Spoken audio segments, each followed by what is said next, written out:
रहेगा पाकिस्तान में और कोलंबो में इसके मैचेस होंगे। तनवीर, आप इस ग्रुप के ऊपर अगर कुछ कहना चाहें पोजीशन के हिसाब से, वरना फिर मैं अगले ग्रुप पे जाऊं, क्योंकि पाकिस्तान है। देखिए पाकिस्तान और इंडिया ही है, उसके अलावा तो मुझे समझ नहीं आती। बाकी यूएसए ने, बाकी पाकिस्तान यार मतलब यूएसए ने आपको हरा दिया था। देखिए पाकिस्तान को यूएसए हराए, कोई सी भी वीक टीम हराए, मैं तो हमेशा बोलता रहूंगा भाई आपकी क्रिकेट का ये लेवल ही नहीं है।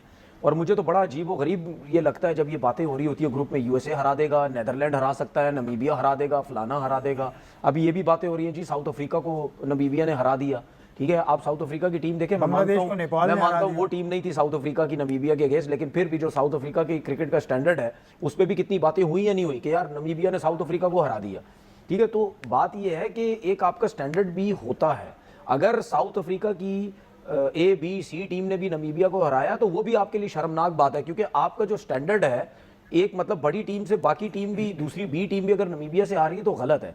तो पाकिस्तान तो अपनी मेन टीम के साथ खेलता, हम तो ए बी सी डी तो सोचते भी नहीं है। पाकिस्तान वर्ल्ड कप में छोटी टीम से बहुत ज्यादती है आपकी पाकिस्तान क्रिकेट के साथ, गलत है। आयरलैंड से, यूएसए, गलत, ज्यादती गलत है, ये होना ही नहीं चाहिए भाई। लेकिन हुआ है ना। नहीं, देखिए बात सुने, देखिए कभी कभार आपके क्रिकेट कैरियर के अंदर ये चीजें हो जाती हैं, आप कभी किसी वीक टीम से हार जाते हैं। लेकिन ये चीज मुझे बहुत बुरी लगती है कि जब भी कोई इवेंट स्टार्ट होता है, हर इवेंट में हम ये डिस्कस करते हैं। क्यों डिस्कस करते हैं? क्योंकि हमारी टीम इस लेवल की क्रिकेट खेलती है, इसीलिए हम डिस्कस करते हैं। हर इवेंट में हम डिस्कस कर रहे होते हैं कि यार यूएसए ना हरा दे। अब आप मुझे एक बात बताएं, ये यूएसए से पिछला T20 वर्ल्ड कप में हम हारे, ठीक है, ये देखना पाकिस्तान और यूएसए का मैच होगा, इनके प्लेयर शुरू हो जाएंगे मीडिया में आगे, हम तो आराम से हरा देंगे, हम तो यूं कर देंगे क्योंकि हमने पिछली दफा हराया, और शुरू हो जाएंगे कि जी पाकिस्तान तो हार सकता है। अच्छा। तो कहने का मकसद मेरा ये है कि भाई मेरी रिक्वेस्ट है T20 के प्लेयर से या और जो जितने भी प्लेयर्स हैं उनसे मेरी रिक्वेस्ट ये है कि भाई जब आप वीक टीम्स के अगेंस्ट आए, हम इसीलिए बोलते हैं आपके कि ऐसी क्रिकेट खेलें कि वो कभी जिंदगी भर वीक टीम सोचे भी ना कि पाकिस्तान को चार ग्रुप्स हैं, चार ग्रुप्स में जो टीम है, कौन सा ग्रुप आपको ऐसा लग रहा है कि वो बैलेंस्ड है या थोड़ा सा कड़ा मुकाबला वहां पे होगा? ए बी सी डी, ये स्क्रीन पर भी ग्रुप। देखिए मुझे तो देखिए पाकिस्तान और जो इंडिया का ये तो मुझे इतना स्ट्रॉन्ग नहीं लग रहा है। ठीक है, अगर आप ग्रुप बी में देखें उसमें भी ऑस्ट्रेलिया है, ये एक स्ट्रॉन्ग टीम रियल नजर आती है। बाकी श्रीलंका और जिम्बाब्वे का जिस तरह अभी ट्रांजिशन सीरीज में मुकाबला हो रहा है, हो सकता है ये को टफ टाइम दे दें, क्योंकि श्रीलंका की टीम भी रैंकिंग में 8वें नंबर पे, जिम्बाब्वे 12वें पे। इन दोनों में से कोई अगर अच्छा खेल गया तो आ सकता है। बाकी ये जरूर मैं कह सकता हूं कि आइलैंड की जो टीम है हो सकता है शायद जिम्बाब्वे वगैरह को भी टफ टाइम दे दे। ग्रुप सी की बात करते हैं, इसमें इंग्लैंड है, वेस्ट इंडीज है, बांग्लादेश है। इंग्लैंड, वेस्ट इंडीज, बांग्लादेश, ये तो 3 टीम्स है ना ग्रुप सी की। मैं इंग्लैंड को बिल्कुल भी फेवरेट नहीं कह रहा, मैं फेवरेट नहीं कह रहा, ग्रुप से कोई भी आउट भी हो सकती है, क्योंकि इंग्लैंड ने जो एक सोच पकड़ी हुई है ना, बेसबॉल पहले ओवर से मारना, मारते रहो, आउट भी हो रहे हैं मारते रहो, ये इनको बहुत ज्यादा नुकसान देता है वाइट बॉल क्रिकेट में। तो उसके अलावा भी आप पिछले 1-2 साल से देखें, ठीक है, चैंपियन ट्रॉफी देखें, उससे पहला वर्ल्ड कप जो इंडिया में हुआ था वो देखें, इवेंट्स कुछ ऐसे इनके हैं, वो बहुत ही बुरी किस्म की क्रिकेट खेल रहे हैं, जिसकी वजह से जॉस बटलर को कप्तानी से भी हटाया गया।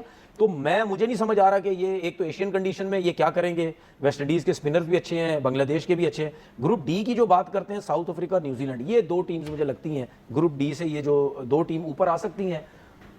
अब सिर्फ 12 राइड्स मुकम्मल करें और रोजाना 2500 रुपए का इजाफी बोनस कमाएं। कुछ लोग कहते होंगे कि यार अफगानिस्तान की टीम जो है वो T20 की तो अच्छी टीम है, बेहतरीन दे सकती है, लेकिन स्पिनर्स हैं उसके, लेकिन मसला ये है कि नहीं, मुझे नहीं लगता बेहतरीन स्पिनर्स नहीं है। स्पिनर्स है ना यार, अगर राशिद है, नूर है, नबी है। कहने का मकसद ये है कि देखिए राशिद भी अब नो डाउट एक्स्ट्राऑर्डिनरी स्पिनर है, नबी की भी एक एज हो गई है, ठीक है, कितना अर्सा आप इन दोनों पे जो है वो चलते रहेंगे, ठीक है, वो खेलेंगे ये टूर्नामेंट। लेकिन बात ये है कि कोई इवेंट तो इन्होंने नहीं जितवाया ना अभी तक। हम शुरू से कह रहे हैं जी बड़े जबरदस्त स्पिनर हैं, नो डाउट, बहुत परफॉर्मेंसेज हैं, लेकिन ये स्ट्रॉन्ग नहीं है, बैटिंग लाइनअप में इतने स्ट्रॉन्ग नहीं है। अगर दूसरी टीम की बॉलिंग तगड़ी है वो तो जल्दी आउट कर देंगे, तो फिर ये इतनी स्ट्रॉन्ग बॉलिंग लाइनअप अगर है, ठीक है ना, तो वो क्या कर सकती है। तो मेरे हिसाब से जो मुझे ऐसा लगता है कि वाहिद इंग्लैंड का जो ग्रुप है ना, इंग्लैंड, वेस्ट इंडीज, बांग्लादेश, इन तीनों में से कोई सी भी टीम ऊपर ठीक है। वसीम, थोड़ा सा शिफ्ट करूंगा मैं, थोड़ा सा इंडिया और साउथ अफ्रीका का जो टेस्ट मैच आज हुआ उस पर बहुत बात हो रही है। 2-0 सीरीज हार गया इंडिया। इससे पहले न्यूजीलैंड ने इंडिया को हराया था। ये गौतम गंभीर के नाक के नीचे, यानी वो हेड कोच होते हुए उनको ये दूसरी, उनको बल्कि 5 में से 3 गालिबन या 5 में से 4 सीरीज वो हार गए हैं, वो मैं बताता हूँ अभी। लेकिन इस टेस्ट मैच में आप वजह क्या समझते हैं? पिच खराब थी या इंडिया की कॉम्बिनेशन खराब था टीम का? देखिए उसमें एक चीज तो तय है कि इंडिया के हम specially bowling lineup batting lineup की बात करते हैं, तो ये भी ये जितने नए लड़के आ रहे हैं, आप इनको अगर कंपेयर करेंगे कि जो 2 साल पहले इनकी थी, इवन 10 साल पहले चले जाएंगे, जो बैटिंग लाइनअप इनकी एटलीस्ट इंडिया के अंदर एक होती थी, उससे कोई कंपैरिजन बनता नहीं है। इनके डिफेंस इतने अच्छे नहीं है, स्पिन इतनी अच्छी खेलनी नहीं आती है, जिसकी वजह से आप देखिए टेस्ट मैच के अंदर भी, पिछले में भी और इसमें भी के टेस्ट हो रहे हैं इनकी, जब टेस्टिंग कंडीशन आती हैं, चाहे वो स्पिन हो रहा है, चाहे वो बाउंस आ रहा है एक्स्ट्रा, तो वहाँ पे इनके बैटर स्ट्रगल कर रहे हैं। ये टेक्निकली इतने साउंड नहीं है कि जितना विराट कोहली का, या वो पीछे चले जाए तो लक्ष्मण द्रविड़ उस दौर में जाते हैं।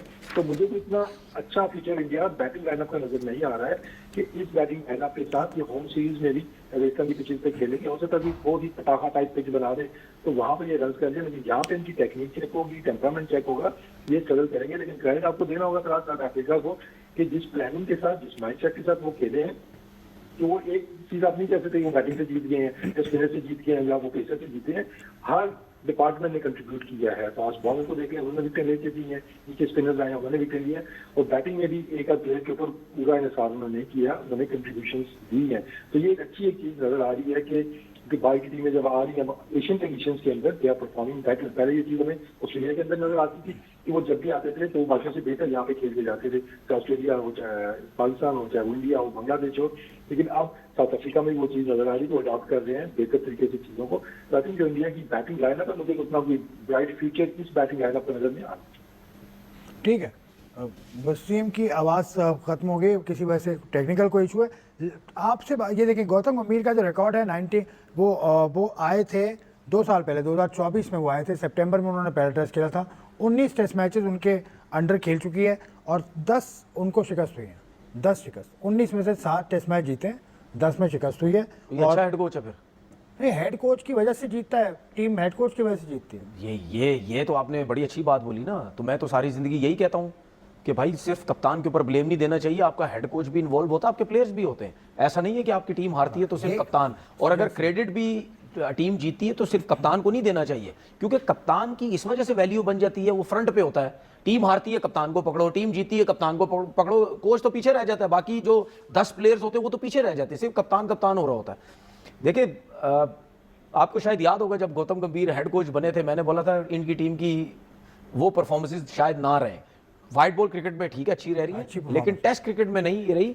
और एक चीज और शायद मैंने ये बोली थी कि रोहित शर्मा और विराट कोहली जब टेस्ट टीम से या इंडियन टीम से रिटायर होंगे, उसके बाद इनको प्रॉब्लम हो सकती है। विराट के अंडर ही हारी है, नहीं हारी है, लेकिन देखिए 0 हारी न्यूजीलैंड से। विराट कोहली, सॉरी, रोहित शर्मा कप्तान थे। हाँ, रोहित शर्मा कप्तान थे, विराट कोहली थे, जो न्यूजीलैंड से ये मैचेस आ रहे हैं, ठीक है, वो होता है कभी कभार।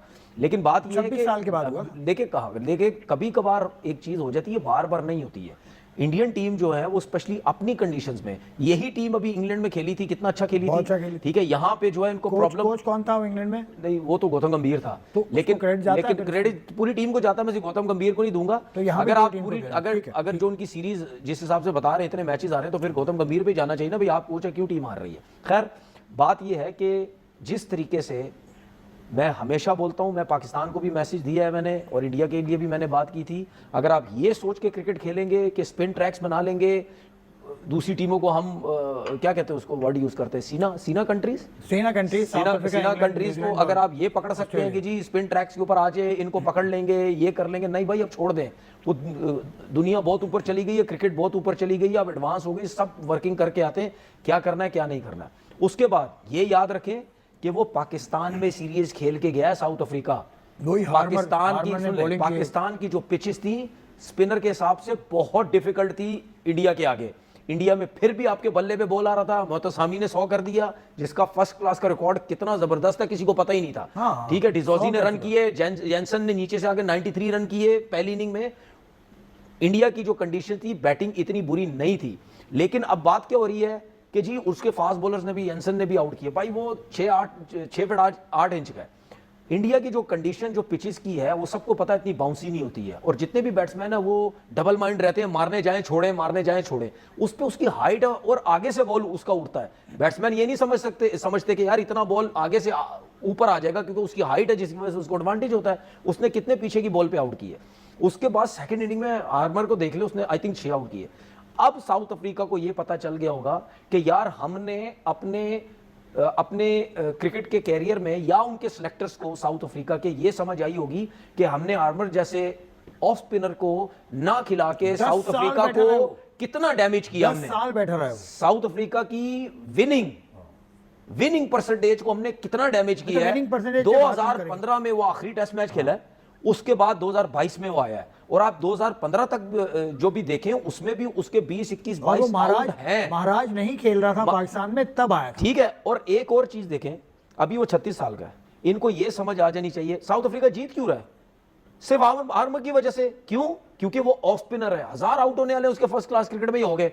एक ऑफ स्पिनर जिसको इतना आइडिया, उसके फिंगर्स में, शोल्डर में इतनी जान है, वो इतना जबरदस्त वेरी करता है बॉल को। यार वही बात है ना यार, ठीक है। 1000 जिसके आउट होने हो उसको क्या देखेंगे कि कौन सी विकेट पे खिलाएं, कौन सी विकेट पे नहीं। उसके बाद इंडिया को नुकसान ये भी हुआ कि उनके जो लेफ्ट हैंडेड प्लेयर थे, जिसमें जडेजा की बात करूं 100 करता है नीचे से, सुंदर की बात करूं वाशिंगटन सुंदर वो भी रन करता है, ऋषभ पंत वो मार मार के बुरा हाल कर देता है, फंसा के रखा हुआ आर्मर ने, आउट किया इन सबों को जो नीचे से आगे सारे रन करते थे। साउथ अफ्रीका की विनिंग उसमें दोनों टेस्ट मैचेस में इसने जो आउट किए, इसकी वजह से आप ज्यादा जो है वो आप परसेंटेज। ठीक है वसीम भाई, वसीम अभी पंत की इन्होंने बात की, पंत ने इंग्लैंड में सेंचुरी भी की थी। इंडिया की जो बैटिंग लाइनअप है, सुंदर भी था, जडेजा उन्होंने भी 100 किए थे वहां पे। वो जो इंडिया की बैटिंग लाइनअप है, इसमें आप देखें केएल राहुल तकरीबन 70 टेस्ट खेलने हो चुके हैं, उसके 67 टेस्ट वो खेला है। तो batting lineup in the absence of Kohli and Rohit, क्या ये बोझ बर्दाश्त नहीं कर पा रही है बैटिंग लाइनअप? शुभमन गिल भी नहीं है। हाँ, गिल का भी नुकसान हो रहा है, कहूँगा कि उनके अंत होने से गिल को फर्क पड़ा है। लेकिन बात भी हुआ जाता है ना कि इनका जो टेक्निक और मैथड देखते हैं, तो क्या ये टेस्टिंग कंडीशन के अंदर इंग्लैंड में को अच्छी पिचें मिली थी, वहाँ आप ये नहीं कहते थे वो सीमिल ट्रैक पे, या अच्छी गुड बैटिंग पिचेस मिली जिनको वहाँ पे, इस वजह से इनको बहुत ज्यादा वहाँ पे वो टेस्ट नहीं हुए थे। लेकिन अपनी ही कंडीशन में जब न्यूजीलैंड के अगेंस्ट टेस्ट हुए या रिसेंट सीरीज देख रहे तो वहाँ पे चीजें एक्सपोज हो रही है। तो आई थिंक इनका जो इवन जो स्पिन डिपार्टमेंट है, आई थिंक जडेजा की देखते हैं तो बॉलिंग में वो जान नहीं रही है जो पास में हमने देखी थी, या फिर अश्विन के ना होने का भी फर्क इनको पड़ रहा है। तो स्पिन बॉलिंग भी उतनी तगड़ी इनकी नजर नहीं आ रही जिसकी वजह कुछ प्लेयर जो शायद डिजर्विंग थे, जिनको होना चाहिए था स्पेशली बैटिंग के अंदर, उनकी जगह थोड़ा शॉर्ट कट करके उन्होंने कुछ प्लेयर्स लाए हैं सीधे। ठीक है, अब उसकी देखिए एक और वजह भी देखें ना, इंडियन बैटिंग लाइनअप अगर आप देखें, कौन सा इतना स्ट्रांग प्लेयर आपको नजर आता है जो आप बोले सिवाय केएल राहुल के कोई नाम बड़ा नजर नहीं ठीक है, आता कोई बैटिंग मसला नहीं है। देखिए आप जो अभी कह रहे थे ना, विराट कोहली की बात कर रहे थे कि न्यूजीलैंड की सीरीज में भी था, उसके होते हुए टीम आ रही है रोहित शर्मा, मैं मानता हूं रोहित शर्मा का 2012 के बाद रोहित शर्मा का वो टेस्ट रिकॉर्ड नहीं है जिस तरीके से उसका ओडीआई का रिकॉर्ड है या व्हाइट बॉल क्रिकेट में खेलता है वो, लेकिन उसके खेलने से बड़ा फर्क पड़ता था। और विराट कोहली जिस तरह स्पिनर्स को टैकल करता था यार, मतलब अगर मैं ये कह सकता हूं कि ये जो टेस्ट मैच हारा है इंडिया, दोनों टेस्ट मैच, अगर विराट कोहली की फॉर्म होती तो क्या इस तरीके से इंडिया की टीम हारती? देखिए हमेशा याद रखिएगा, जो मुझे पता है जिन चीजों नहीं वो तो किसी और वजह से आप वो नहीं वो जो रिटायरमेंट दी वो तो मैंने बोला था कि यार गौतम गंभीर के वजह की वजह से रोहित शर्मा और इसने रिटायरमेंट दी होगी। ये हमेशा याद रखिएगा, हमेशा कोई सी भी क्रिकेट हो उसमें 2 बैट्समैन रन करते हैं, 1 या 2 बॉलर आउट करते हैं, बाकी सब 25, 20, 30 बड़ी इनिंग 2 बैट्समैन ही खेलते हैं। एक 100-150 कर देगा, एक वो 70-80 रन करेगा, बाकी थोड़े थोड़े से रन करके करेंगे। तो अगर विराट कोहली की फॉर्म होती और इस कंडीशन में होता तो मैं नहीं समझता कि इंडियन टीम को इतने बुरे हालात होते। क्योंकि अब ये बात इनको भी अब समझ लेनी चाहिए कि 2 टेस्ट मैचेस आप हारे स्पिनर्स के ऊपर। फास्ट बॉलर ने तो आउट किए, ठीक है, वो आपको नहीं समझ आई कि इतने तेज बाउंसर उसके आ जाएंगे हाइट की वजह से, लेकिन आप हारे बेसिकली स्पिन की वजह से। पहली इनिंग में भी आप स्पिनर से आउट हुए, दूसरी इनिंग में भी हार्बर ने 6 आउट किए।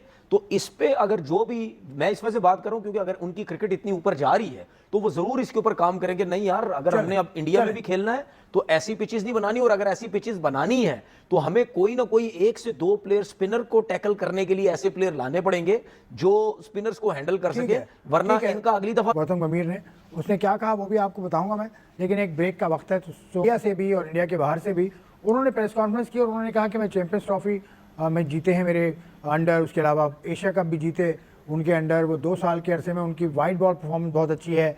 नए जो रेड बॉल परफॉर्मेंस है उसमें कॉम्बिनेशन नए आजमा रहे हैं, या कुछ इतने एक्सपीरियंस लड़के नहीं हैं। इस बात से आप कितना मुत्तफिक हैं? देखिए नो डाउट अचीवमेंट तो है, व्हाइट बॉल में स्पेशली अगर आप देखते हैं उसमें तो जीते हुए हैं वो, उनकी अच्छी परफॉर्मेंस है। जहाँ तक रेड बॉल की है, इसमें देखिए ठीक है वो नई चीजें ट्राई कर रहे हैं, ट्रांजेक्शन उनका वो फेज चल रहा है कि प्लेयर्स रिप्लेस हो रहे हैं उनके, लेकिन अगेन होम सीरीज के अंदर इस तरह से हारना उतनी वो जस्टिफिकेशन वो बनती नहीं है। आप एक्सपेक्ट यही करते हो कि हमें अपनी टीम से भी, हम कि जब हमारी टीम खेल दिया, चाहे उसमें नए लड़के आ रहे हैं, पुरानों ने रिटायरमेंट दी है, तो ये तो नहीं कि एकदम से गैजेट ला के किसी को खिला दिया, उस सिस्टम से ही लड़के आते हैं। तो आप एक्सपेक्ट करते हैं कि एटलीस्ट अपने घर के अंदर आप अच्छी क्रिकेट खेलेंगे। तो आई थिंक वो चीज एक मिसिंग नजर आ रही है कि अपने घर के अंदर अपनी पिचेस के ऊपर आपको वो जो मसले आ रहे हैं, तो उसके क्रिटिसिज्म उन पर बहुत ज्यादा हो रहा है। कुछ हद तक वो जायज भी है कि आई थिंक इससे बेहतर परफॉर्मेंस उनको देनी चाहिए थी। फिर टैक्टिक्स के ऊपर भी जो क्वेश्चन मार्क्स आ रहे हैं कि पिछले मैच में, इस मैच में अगर आप कप्तानी भी देखते हैं तो उसके अंदर डिटेल आपको नीचे वाले बैटर्स भी आपसे आउट नहीं हो रहे, कि प्लान उसका नजर नहीं आ रहा था। बॉलर्स का भी, कैप्टन का, बस वेट कर रहे थे कि किसी तरीके से खुद ही आउट हो जाए, और इसका भरपूर उन्होंने फायदा भी उठाया। तो ये खामियां तो हमें नजर आई। के ख्याल में आप तो खैर गौतम गंभीर जब आए थे कोच, उस वक्त से आप उनके बारे में बात करें कि वो मौजूद तरीन नहीं है, लेकिन कुछ तो है उसके पीछे। देखिए मैं तो उस वक्त लेकिन वाइट बॉल की परफॉर्मेंस तो अच्छी है। देखिए वाइट बॉल की अच्छी है, लेकिन मैं तो उस वजह से कहता था कि यार ये पॉलिटिक्स की वजह से आए हैं, ठीक है ना। जो इस टाइम इनकी गवर्नमेंट है उनसे वो उनके साथ ही थे, इलेक्शन उनकी तरफ से लड़ा, जीते भी उन्हीं की तरफ से आए यहाँ पे, ठीक है। वरना मैं तो कहता था वीवीएस लक्ष्मण को आना चाहिए, क्योंकि वो अंडर 19 के साथ भी अकेडमी वो काम कर रहे थे। ड्रेविड के बाद सेकंड ऑप्शन वो था, लेकिन इनको कलकत्ता से उठा के पता नहीं क्या एक दफ़ा नाइट राइडर को जितवा दिया, उस वहाँ से घुमा के गेम बना के उसको हेड कोच बना दिया। मैंने इस वजह से बोला था। दूसरी बात ये, कोई जायसवाल नया तो नहीं है, 28-30 टेस्ट मैच उसके हो गए हैं, ठीक है। केएल राहुल तकरीबन 70 टेस्ट मैच होने वाले हैं, ऋषभ पंत के 50 टेस्ट मैच होने वाले हैं, जडेजा जमाना हो गया खेलते हुए, ठीक है। मतलब उनके पास प्लेयर्स हैं, रेडी है, वॉशिंगटन सुंदर है, तो टेस्ट में इतने अच्छे नहीं है ना। नहीं देखिए, जुरेल है। सुन लें, देखिए अगर आप ये कहते हैं ना कि नीतीश रेड्डी नया है, तो वो तो भाई ऑस्ट्रेलिया में भी खेला है, उसने वहाँ ऑस्ट्रेलिया के एक्स्ट्राऑर्डिनरी परफॉर्मेंस दी है। अभी इंग्लैंड की सीरीज में भी था, टेस्ट टीम में वो रेगुलर बेसिस पे है। वॉशिंगटन सुंदर की बात करते हैं, ये भी रेगुलर बेसिस पे, ऐसा नहीं है कि इस सीरीज में उठा के बिल्कुल एक फ्रेश लेग उठा के ले हैं। सिराज भी है, ठीक है, सिराज भी है, ठीक है। चले वो फास्ट बॉलर्स की इतनी ज्यादा सपोर्ट वहाँ नहीं होती है, लेकिन लड़के तो कोई ऐसे नहीं। हाँ ये जरूर मैं कह सकता हूँ, शुभमन गिल जो बहुत ही आला किस्म की फॉर्म में रेड बॉल क्रिकेट में, वो नहीं है, उनसे बड़ा जो है वो फर्क पड़ सकता है, कप्तानी से बड़ा फर्क पड़ सकता है। क्योंकि ऋषभ पंत जिस तरह की उनकी सोच है, जितना वो एग्रेसिव खेलते हैं और जिस तरह वो विकेट कीपिंग करते हुए, बातें करते हुए हमें सुनाई देते हैं, उससे क्लियर नजर आता है वो बहुत ज्यादा एग्रेसिव है, ठीक है ना। अपने बॉलर्स को जिस तरह समझा रहे होते हैं और बातें कर रहे होते हैं, उसमें एग्रेशन नजर आता है। तो अगर आप उस तरीके से इनको कप्तान बना के और आप ये कहते हैं, और कितना बैड शॉट मारा है इन्होंने फर्स्ट इनिंग के अंदर, आपकी टीम क्या बुरे आलू हुए और आप अपने उसी स्टाइल से खेल रहे हैं, तो इस किस्म का जो कप्तान है, अगर आप उनको लेके चलेंगे तो फिर आपकी टीम इस तरीके से अपनी होम कंडीशन में भी हारेंगे, तो वो अच्छी बात नहीं है।